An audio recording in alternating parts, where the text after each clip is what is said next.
Hello and welcome to another episode of paddle sweep. India ने अपनी world cup की squad finally announce कर दी है आज, और इसलिए एक डिस्कशन तो बनता है। संजू सैमसन की एग्जिट, जिसके लिए फैंस बहुत ट्विटर पे हु हा कर रहे हैं, आई डोंट थिंक वो एक बहुत बड़ा डिस्कशन का पॉइंट है, क्योंकि एशिया कप में नहीं लिया तो वर्ल्ड कप तो बात बहुत दूर की हो गई। उसके अलावा कुछ और ऐसे पॉइंट्स हैं, कुछ प्लेयर्स इंक्लूड हुए हैं, टीम कॉम्बिनेशंस कैसा होगा, प्लेइंग 11 कैसी होगी, वो सब आज हम डिस्कस करने वाले हैं। तो स्क्वाड से शुरू करते हैं। हाँ, तो पहले मैं स्क्वाड अनाउंस कर देता, जिससे और आपको दिखाई भी देगा स्क्रीन पे, ताकि आपको आइडिया है स्क्वाड क्या है। उसके बाद हम लोग डिस्कशन चालू करते हैं। तो द स्क्वाड है: Rohit Sharma captain, Shubman Gill, Virat Kohli, Shreyas Iyer, Ishan Kishan wicket keeper, KL Rahul wicket keeper, Hardik Pandya vice captain, Surya Kumar Yadav, Ravindra Jadeja, Axar Patel, Shardul Thakur, Jasprit Bumrah, Mohammad Shami, Mohammad Siraj और कुलदीप यादव। तो क्या लगता है शालिन, कैसा लग रहा है आपको स्क्वाड ये? देख, इन माय ओपिनियन 12 से 13 लोग तो ऑलमोस्ट फिक्स थे स्क्वाड में।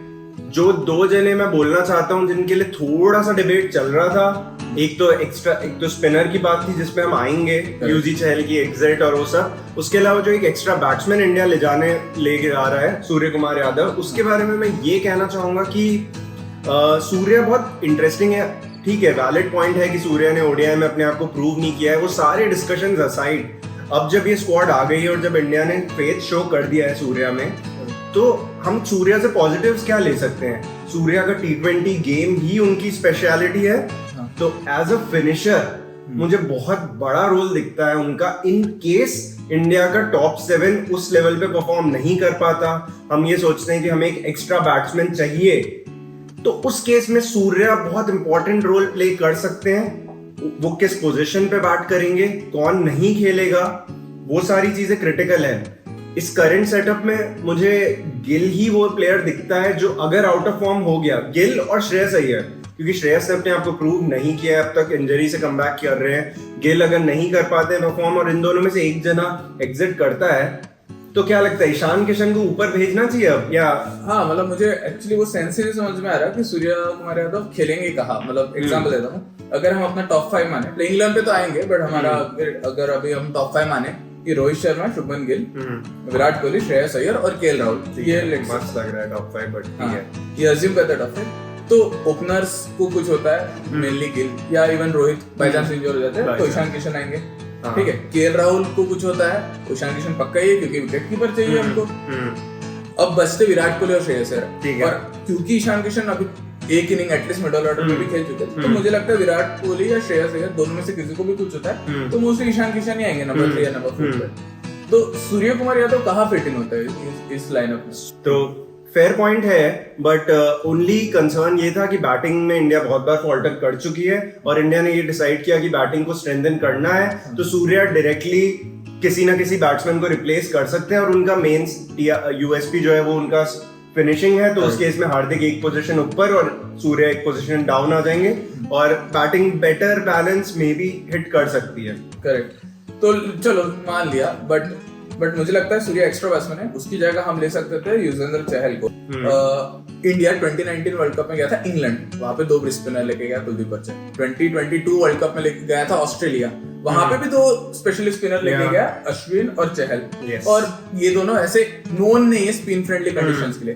दुबई जो स्पिन फ्रेंडली कंडीशंस के लिए नोन है, वहां पे 3 स्पेशल स्पिनर लेके गए थे, अश्विन, वरुण चक्रवर्ती और चहल। तो ये वर्ल्ड कप इंडिया में हो रहा है, तो इंडिया में एक ही स्पिनर जा रहा है, स्पेशल स्पिनर जा रहा है कुलदीप यादव। तो और कुलदीप यादव चलो मान लो अभी तो अच्छा कर रहे हैं, बट मान लो फॉर्म लूज हो जाता है टाइम पे, या कुछ for some reason batsman pick कर लिया, क्लासन जैसे बैट्समैन तो इजीली पिक कर ही सकते हैं कुलदीप को, तो एक ऑप्शन तो होना चाहिए ना एक और स्पिनर का। तो अगर कुलदीप को कुछ हो जाता है तो क्या अक्सर को खिलाएंगे लोग? आई थिंक चहल का क्लियर है कि सेलेक्टर्स को फेथ नहीं रहा है उनकी बॉलिंग में, क्योंकि बहुत टाइम से खेल रहे हैं, आईपीएल में इतना खेलते हैं। आई थिंक आईपीएल हमारे लिए एक प्रॉब्लम बन गया है कि सारे लोगों को हमारे स्पिनर्स और हमारी कंडीशन से इतना रूबरू हो चुके हैं कि पिकअप कर लेते हैं आप इंडियन स्पिनर्स को, अब वो नहीं रहा।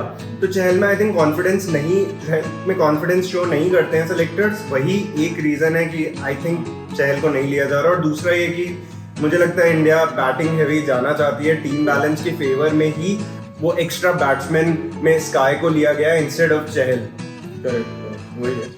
और अक्षर की भी बात कर ही लेते हैं कि अक्षर मेरे हिसाब से मोस्ट लाइकली हार्दिक या जडेजा को इंजरी हो जाती है किसी को तो ही खेलेंगे, या एक और ऑप्शन ये है जो मेरे दिमाग में आ रहा है कि इंडिया को 3 स्पिनर खिलाने हैं विद बैटिंग डेप्थ। ये लोग बुमराह सिराज को तो ड्रॉप नहीं करना चाहते, तो 2 पेसर हो गए, एक कुलदीप हो गया और फिर अक्षर जडेजा अदर 2 स्पिनर्स हो गए, तो 3 स्पिनर खेल लिए विद बैटिंग डेप्थ। तो ये भी एक रोल हो सकता है अक्षर का टीम में। तो मतलब उस केस में अक्षर, जडेजा, कुलदीप, शमी, सिराज और हार्दिक, ये 6 बॉलिंग ऑप्शंस इंडिया के होंगे। बेसिकली आपने ये कहा कि शार्दुल की जगह अक्षर को खिला लेंगे, जिससे एक पेसर कम और एक स्पिनर ज्यादा। तो यही 6 बॉलिंग ऑप्शंस बचते हैं। बुमराह और सिराज, नॉट शामी है। हाँ सॉरी, शामी नहीं, बुमराह सॉरी। तो आई थिंक मैं काइंड ऑफ, और ये चीज हमें एशिया कप में जो पहला मैच इंडिया पाकिस्तान था, जब हमारे पास ऑलमोस्ट सब अवेलेबल थे एक्सेप्ट राहुल, उनकी जगह तो ईशान आ गए, पर बॉलिंग वाइज हमारे पास सब अवेलेबल थे, फिर भी इंडिया नंबर 8 पे शार्दुल के साथ गया, which is a clear indication कि इंडिया ने ये मान लिया है कि हमें नंबर 8 पे एक ऐसा जाना चाहिए जो इनिंग्स संभाल सके, अगर विकेट जल्दी गिर गए संभाल सके, इन द सेंस कि वो नंबर 8 पे टेल एंडर नहीं होना थोड़ा चाहिए, ऐसे बैटिंग डेप्थ आ जाए जरूरत पड़े तो और पहले तो अपने पास थे रोहित धवन और विराट एकदम पीक फॉर्म में कि वो आउट ही नहीं होते थे, वही जिता जाते थे, तो तब शायद इतनी ज्यादा जरूरत नहीं थी। तब इंडिया 4 टेलेंडर्स खिलाता था 2019 वर्ल्ड कप में, शुरुआत तो इंडिया ने 4 टेलेंडर्स की थी। अब लेकिन शायद जरूरत है इंडिया को बैटिंग डेप्थ की, तो क्योंकि हम थोड़ा बहुत टीम कंपोजिशंस की बात कर ही रहे, तो एक बार आपकी प्लेइंग 11 बता दो शादी। ठीक है, इंडिया या ग्राउंड के इररिस्पेक्टिव मैं अपनी प्लेइंग 11 में आई थिंक गिल, रोहित, विराट, ये 3 तो बहुत ही क्लियर है। श्रेयस भी मानेंगे ही, क्योंकि श्रेयस, राहुल, हार्दिक, जडेजा, शार्दुल / अक्सर डिपेंडिंग ऑन द ग्राउंड। और मैं मानता हूं कि अक्सर बहुत इंपॉर्टेंट रोल प्ले कर सकते हैं, उन्हें अंडर एस्टिमेट नहीं करना चाहिए। अगर स्पिन फ्रेंडली कंडीशन है तो डेफिनेटली शार्दुल की जगह अक्सर को खिलाया जाए। उसके बाद कुलदीप और हमारे 2 पेसर्स बुमराह और सिराज के साथ में जाऊंगा शमी के अगेंस्ट, क्योंकि आई थिंक सिराज ने अपने आप को प्रूव करा है और सिराज को ड्रॉप कर पाना पॉसिबल ही नहीं है इस पॉइंट पे। Correct, nothing away from Shami, but Siraj ने अपने आप को अनड्रॉपेबल बनाया है। I think I agree with your team entirely. फिर भी 2 पॉइंट्स के बारे में हम बात कर लेते हैं इसमें। ओके, पहला तो आई थिंक एक्चुअली बात नहीं करते, मेंशन ही कर देता हूं उसमें कि शार्दुल को लिया गया ओवर शाह में, क्योंकि हम बात कर चुके हैं बैटिंग पर। एक और चीज है जो आई थिंक अभी हॉट टॉपिक चल रहा है, which is Kishan versus KL.